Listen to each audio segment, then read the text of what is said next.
gonna make a sequel to that little intro, I think.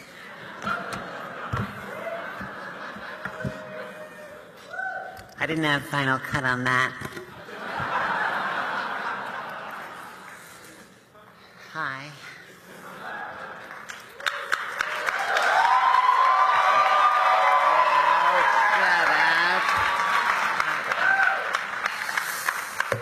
I also didn't get my homework in time.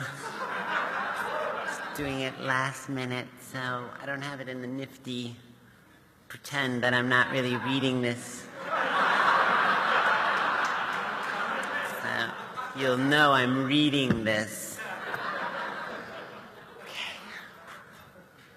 Haven't given a speech ever.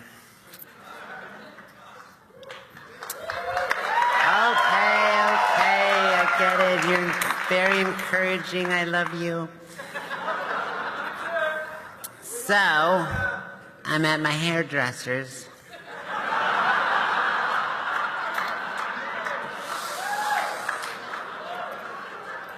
He's gay. Go figure. And he's asking me about this event, and I say, yeah, the HRC wants to give me an award. Really, he says. Award for what? I say, well, I guess kind of for being myself.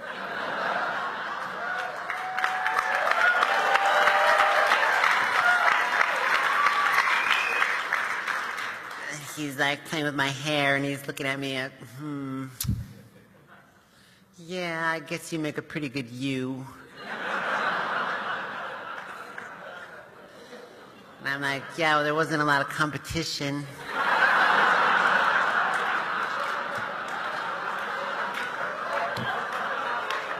And then because he's a catty bitch, he goes, yeah, good thing, just imagine if you had lost.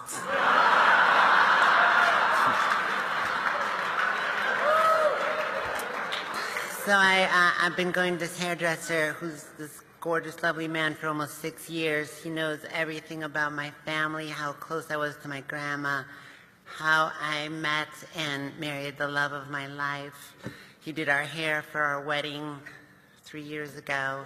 He's seen the drunken, pornographic pictures of our honeymoon in Mykonos. But he doesn't know that I directed the Matrix trilogy with my brother Andy. And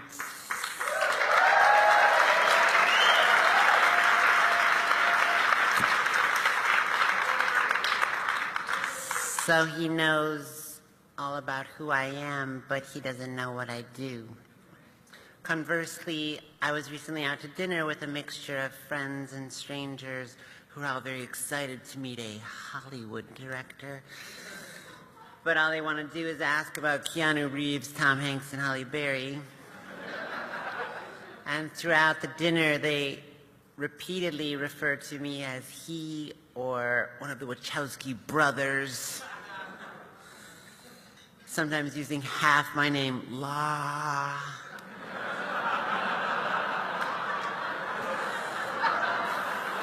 As an awkward bridge between identities, unable or perhaps unwilling to see me as I am, but only for the things I do. Every one of us, every person here, every human life represents a negotiation between public and private identity. For me, that negotiation took a more literal form in a dialogue between Andy Tom Tickfer, our new brother by love, who's just gorgeous, with whom we directed our latest movie, Cloud Atlas. Thanks for the plug. Go see it. Several months ago, we were sitting in this Berlin club amidst beer-soaked haggardness of a space not intended to be inhabited by people and sunlight.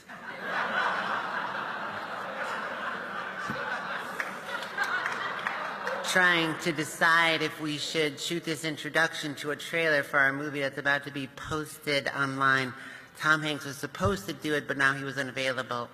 Andy and I have not done press or made a public appearance, including premieres, in over the 12 years. People mistakenly believe that this has to do with my gender. It does not. After The Matrix was released in '99, we both experienced this alarming contraction of our world and thus our lives. We became acutely aware of the preciousness of anonymity, understanding it as a form of virginity, something you only lose once. Anonymity allows you access to civic space, to a form of participation in public life, to an egalitarian invisibility that neither of us was prepared to give up. We told Warner Brothers that we decided we didn't want to do press anymore. They told us, no. This is absolutely not. This is non-negotiable. Directors are essential to selling, marketing a movie. We said, okay, we get it. So if it's a choice between making movies or doing press, we've decided we're not going to make movies. And I said, hang on.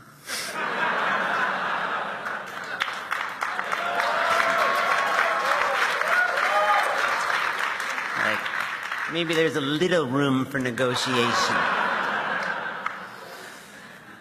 So this position and that negotiation was being re-examined in Berlin 3 months ago.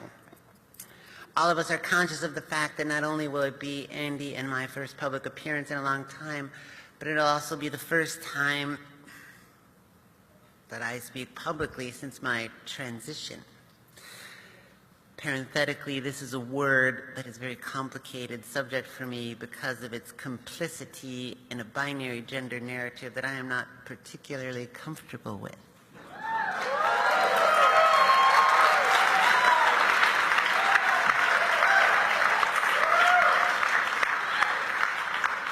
Yet I realize the moment I go on camera, that act will be subject to projections that are both personal and political. I have been out to my family and friends for over a decade, and the majority of that time I've been discussing this particular moment with my therapist, my family, and my wife, because I know eventually I'm going to do it, but I also know that there is going to be a price for it. I wasn't sure how it was going to come out. I just knew that when I finally did come out, I didn't want it to be about my coming out. I am completely horrified of the talk show, the interrogation and confession format, the weeping, the tears of the host.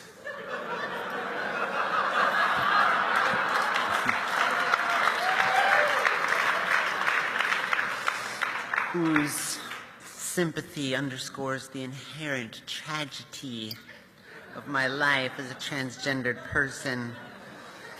And this moment fulfilling the cathartic arc of rejection to acceptance without ever interrogating the pathology of a society that refuses to acknowledge the spectrum of gender in the exact same blind way they've refused to see a spectrum of race or sexuality.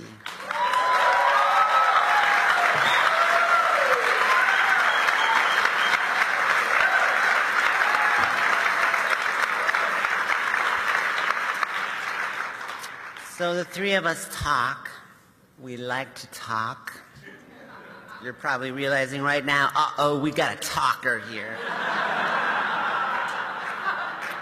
There will be an intermission after about an hour or so.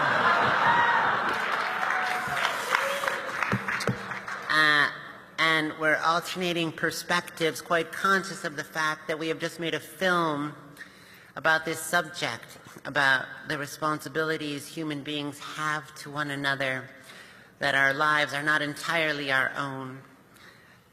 There is dialogue from the film merging easily with our discussion, and I find myself repeating a line from a character who I was very attached to, who speaks about her own decision to kind of come out. She says, if I had remained invisible, the truth would stay hidden, and I couldn't allow that. And she says this aware that even at the moment she's saying it, that the sacrifice she has made will cost her her life. Suddenly I begin this very intense rush of images, thoughts, and memories going through my mind, a kind of life flashing before my eyes that happens, people describe near-death experiences. As it begins, I start to understand just how complex the relationship between visibility and invisibility has been throughout my life. I remember the third grade. I remember recently moving and transferring from a public school to a Catholic school. In public school, I played mostly with girls. I have long hair, and everyone wears jeans and t-shirts. In the Catholic school, the girls wear skirts, the boys wear pants. I am told I have to cut my hair. I want to play foursquare with the girls, but now I am one of them. I am one of the boys. Early on, I am told to get in line after a morning bell, girls in one line, boys in the other. I walk past the girls, feeling this strange, powerful gravity of association. Yet some part of me knows I have to keep walking. As soon as I look towards the other line, though, I feel a feeling of differentiation that confuses me. I don't belong there either. I stop in between them. The nun, I realize, is staring at me, and then she's shouting at me, and I don't know what to do. She grabs me, and then she's yelling at me. I'm not trying to disobey. I'm just trying to fit in. My silence infuriates her, and she starts to hit me.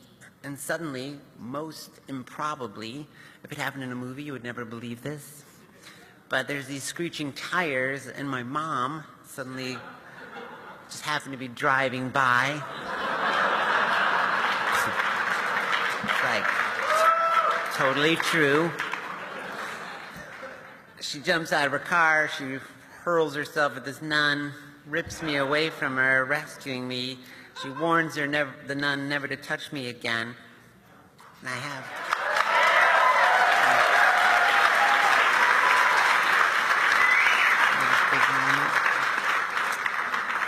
And I think I'm safe, but then she takes me home, and she's trying to understand what happened. But I have no real language to describe it. I just stare at the floor, and she keeps asking me over and over what happened, and I begin to feel the same frustration, the same mounting fury that I felt with the nun. She tells me to look at her, but I don't want to, because when I do, I'm unable to understand why she can't see me. The last time I was asked to make a speech like this one, as my 8th grade graduation. I was valedictorian of my class, and Mr. Henderson, my teacher, informed me that I got to give a speech as a result of being valedictorian. I didn't think this was a very good deal.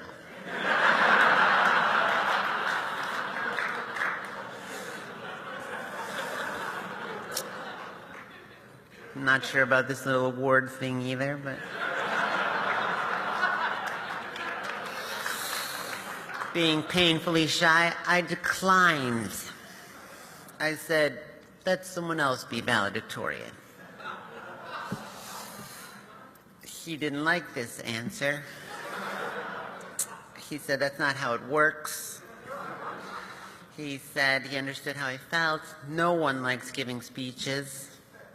Why do we do it? But I had to.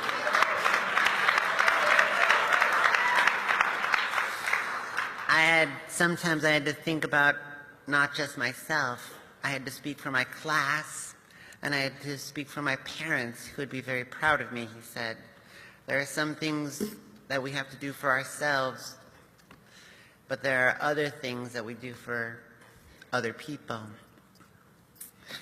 So I wrote this speech back then, much as I wrote this one, with butterflies churning. I worked on it at night, wearing the slip that I used as a nightie that I had stolen from my sister. I wrote about the way that knowledge had an actual materiality, not unlike the materiality of a ladder that could be used to gain access to places and worlds that were previously unimaginable. I have no real memory of giving that speech. I remember afterwards being in the bathroom, hiding in a locked stall, feeling the slip I wore under my suit as I cried, feeling stupid and that I was a liar because I was unable myself to imagine a world where I would ever fit in. In high school, I joined theater department partially because of my older sister, but mostly because of the storeroom high above the stage amongst the catwalks that was filled with costumes. I fell in love with this storeroom as much for its dust-scented privacy where I would sit and read as for the racks of dresses and endless rows of shoes. I remember wearing this beautiful brocaded dress one day with a built-in corset when suddenly I heard the stage manager calling my name. Just before she opened the door, I dove desperately into the shadowed folds beneath the rack dresses, heart pounding like a mouse, listening to her call my name over and over, praying that somehow I might remain invisible. As I grew older, an intense, anxious isolation coupled with constant insomnia began to inculcate an inescapable depression. I have never slept much, but during my sophomore year in high school, when I watched many of my male friends start to develop facial hair, I kept this strange, relentless vigil, staring in the mirror for hours, afraid of what one day I might see. Here, in the absence of words to defend myself, without examples, without models, I began to believe voices in my head that I was a freak, that I am broken, that there is something wrong with me, that I will never be lovable. After school, I go to the nearby Burger King and I write a suicide note. It ends up being over 4 pages.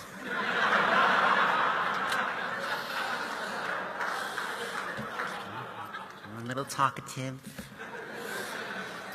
But it was addressed to my parents, and I really wanted to convince them that it wasn't their fault. It was just that I didn't belong. I cry a lot as I write this note, but the staff at Burger King have seen it all before. And they seem immune. I was very used to traveling home quite late because of the theater. I know the train platform will be empty at night because it always is. I let the B train go by because I know the A train will be next and it doesn't stop. When I see the headlight, I take off my backpack and I put it on the bench. It has the note in front of it. I try not to think of anything but jumping as the train comes. Just as the platform starts to rumble, suddenly I notice someone walking down the ramp. It is a skinny older man wearing overly large 1970s square-style glasses that remind me of the ones my grandma wears. He stares at me the way animals stare at each other. I don't know why he wouldn't look away. All I know is that because he didn't, I am still here.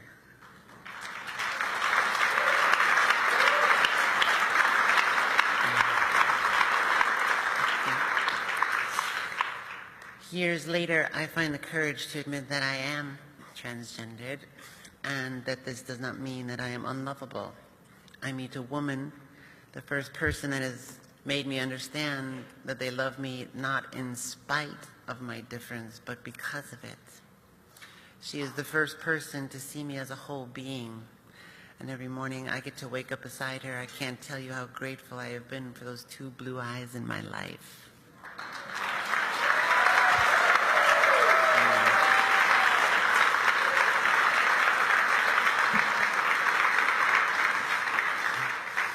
In Sydney, Australia, I finally came out to my family.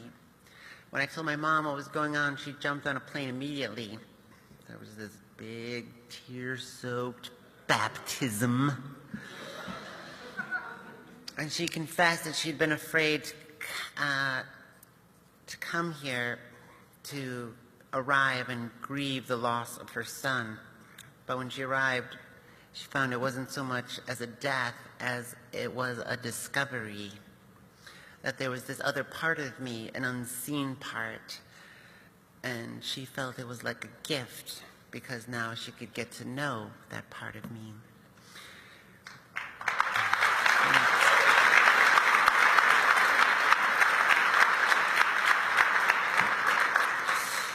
We went to dinner. I dressed as feminine as I could, wanting to be seen by strangers as Lana, hoping that waiters would not call me sir or he, as if these people suddenly had the power to confirm or deny my existence.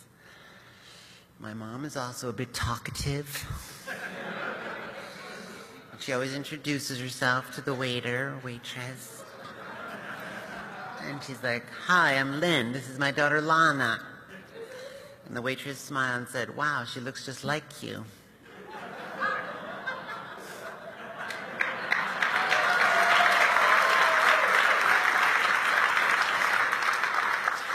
When my dad arrived, he shrugged it off, easier than accepting that his wife and daughter had once voted for Jane Byrne instead of Harold Washington, a choice that still rankles him today. He said, "Look, if my kid wants to sit down and talk to me, I'm a lucky man. What matters is that you're alive, you seem happy, and that I can put my arms around you and give you a kiss."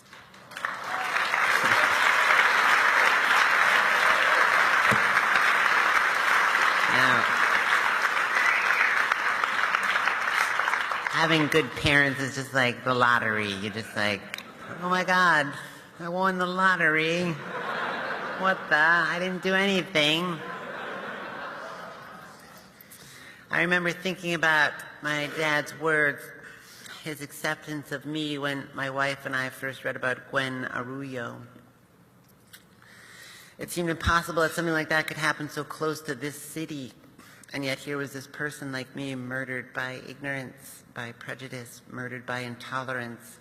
It seemed in direct inverse proportion to the kind of acceptance of my family, murdered by a kind of fear that seeks to obliterate any evidence that would prove that the world is different from the way they want to see it, from the way they want to believe it to be.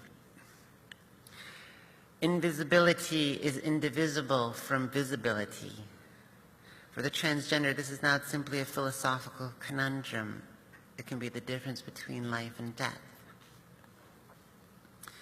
A few short weeks ago, after my coming out, three of us, Tom, Andy, and I, were being interviewed. One of the reporters ventured away from the subject of the film towards my gender. Imagine that, a reporter. My brother quickly stepped in. "Look, just so we're clear," he says, "if somebody asks something or says something about my sister that I don't like, understand I will break a bottle over their head."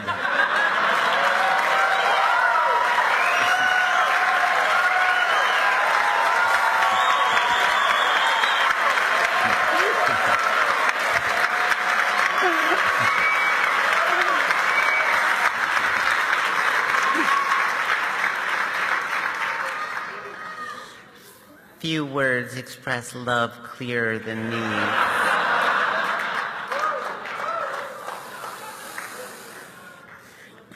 I am here because Mr. Henderson taught me that there are some things we do for ourselves, but there are some things we do for others. I am here because when I was young, I wanted very badly to be a writer. I wanted to be a filmmaker, but I couldn't find anyone like me in the world, and it felt that my dreams were foreclosed simply because my gender was less typical than others. If I can be that person for someone else,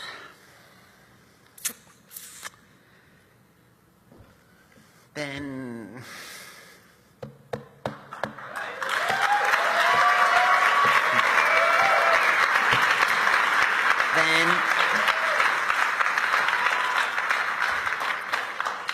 the sacrifice of my private civic life may have value.